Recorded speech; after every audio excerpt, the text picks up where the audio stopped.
say these words. Old men forget, yet all shall be forgotten.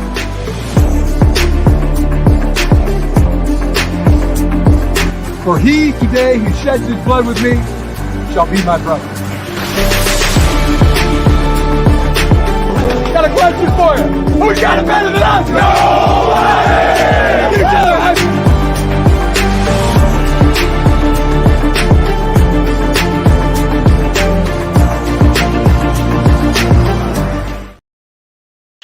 Welcome to the Big House, CFB Nation. How are you? I'm Andy. We're back again with another episode, so let's get right into it.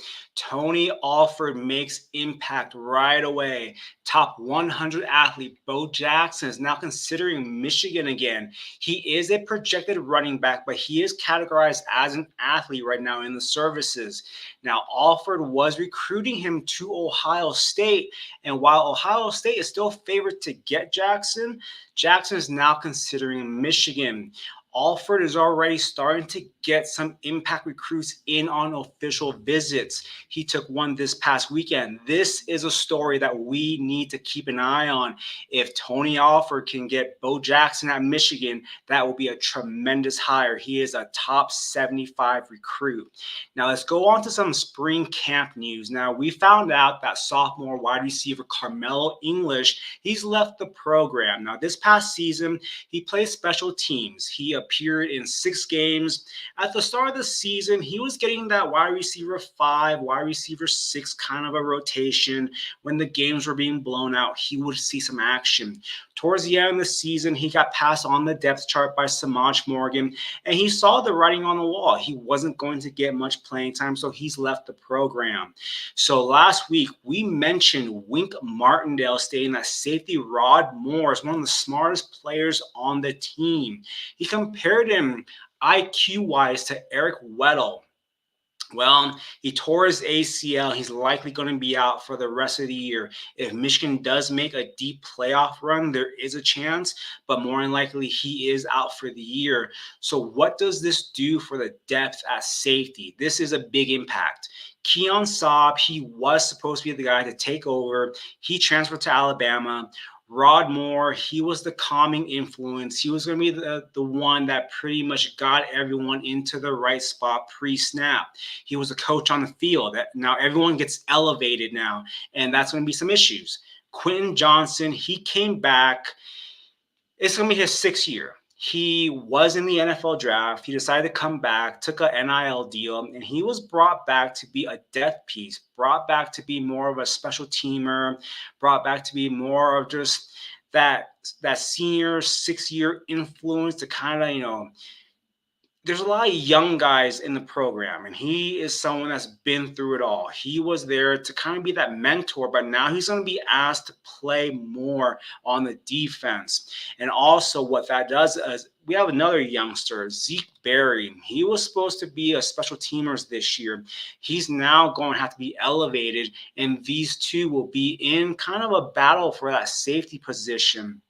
So what does that injury do to this defense as a whole? I don't think Wink Martindale can be aggressive as he wants to be.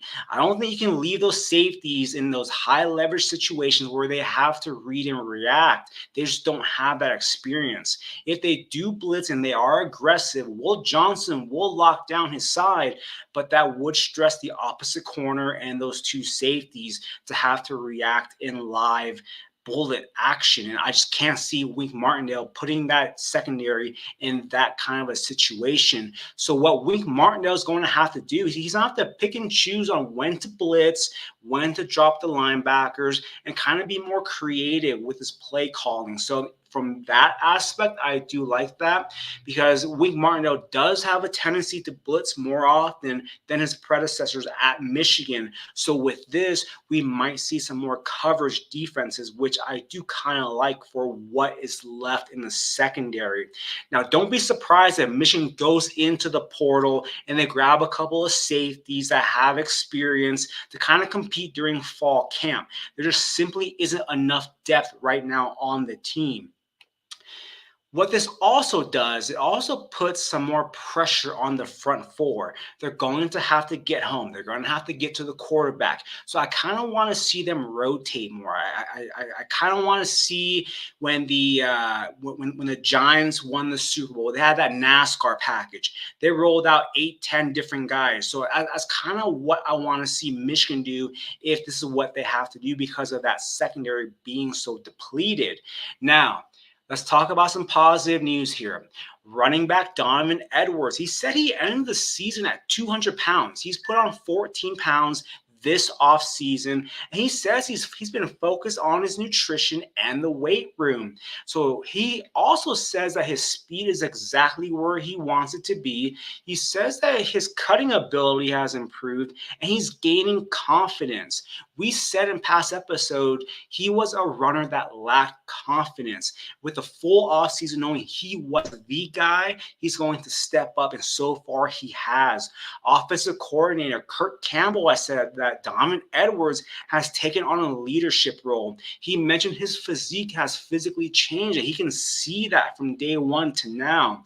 So could this finally be the breakout year for Donovan Edwards that we've been hoping for? If he secretly had LASIK surgery, it's all systems go. Now, let's also talk about some more weight room guys. True freshman quarterback Jaden Davis, he's put on 13 pounds. He is now up to 203 pounds. True freshman tight end Brady Prescorn, who we've talked about, he's put on 25 pounds. He's now up to 245 pounds. He's got a chance to be that tight end 3 and play that Colson Loveland freshman role. As a freshman, Colson Loveland was put in on exclusive passing plays. They would motion him out and get him in situations where he was on the move, get open for some quick slants and quick completions. So I do see that in him. Let's talk about some linebackers real quick. Jay Sean Barnum, who we also talked about, he's put on 15 pounds, so he's looking good. The strength and conditioning program is still doing really good at Michigan.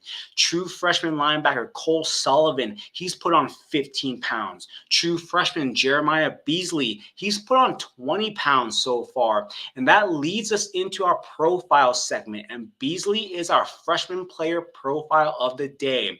He is 6'1", 230 pounds, a 4-star in the composites. He's rated as high as linebacker 15, as low as linebacker 34. He averages out to be linebacker 36. And this year, what I expect from him with what I've seen so far with him in the weight room, he's got a chance to make this rotation, possibly be the second or the third guy. So I wouldn't be surprised if he gets some playing time this year on that defense. Now, the next man up, that's going to be safety Quentin Johnson. He's 5'11", 201 pounds. Last year, he had 22 tackles, 1 forced fumble, 1 interception. He was mainly a special teamers, but yeah, it's going to be a 6 year. So he's been around the block. He knows what to expect. He opted out of that NFL draft. He came back. He saw action in 14 games last year. He's going to have to take that next step. He's going to have to be that next man up for Michigan if they don't get anyone good out of the portal. He's been in that system. He knows the play calls. And you know what? We're going to have to lean on him because what's behind him is the returning player profile of the day, and that is safety Zeke Berry. He is 5'11", 192 pounds, a 4-star in the composites, part of the 2022 class. He was the 53rd ranked player nationally by 247 Sports. He's seen action in 2 games over the past 2 seasons. So this year, the anticipation for him was to kind of be into that special teamers, maybe a gunner, kind of get some confidence, but he's going to have to step up. He's going to have to put on his high school reputation of being that 53rd ranked player to kind of compete for that safety spot. But I am looking for that portal window, April 1st to April 15, when that window is open for Michigan to grab a couple of safeties. Now let's talk about our throwback player of the day. That is going to be running back Chris Perry. He is the forgotten running back. And I say that because no one brings him up when the discussion of the all-time great running backs are talked about. As a true freshman in 2000, he ran for 417 yards and 5 touchdowns. Chris Perry broke out in 2002 as a senior. 267 carries, 1,110 yards rushing, 14 touchdowns, 14 receptions. He came back for his senior season, and Michigan leaned on him. 338 carries, 1,674 rushing yards, 18 touchdowns, 44 receptions. He had a game where he had 51 carries. Nowadays in the NFL, it takes running backs probably 3 games to get 51 carries. He won the Doak Walker Award, the only running back to do so in Michigan history. He finished 4th in the Heisman voting that year. He would enter the 2004 NFL Draft, where he was selected 26th overall by the Cincinnati Bengals. Now, Chris Perry was limited in the NFL. He had some nagging injuries through his 4-year campaign, but he was able to carve out a nice little niche as a pass-catching running back.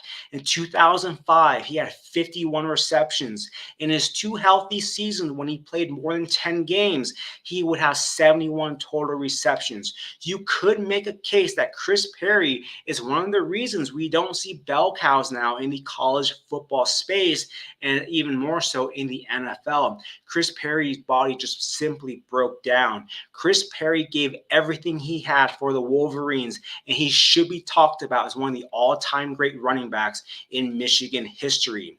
Now, in conclusion, I thank you for tuning in to another episode of Welcome to the Big House. A special thank you to Dwight Peebles for the intro, Nino Brown for producing me, the entire CFB Nation family. And until next week, who's got it better than CFB Nation?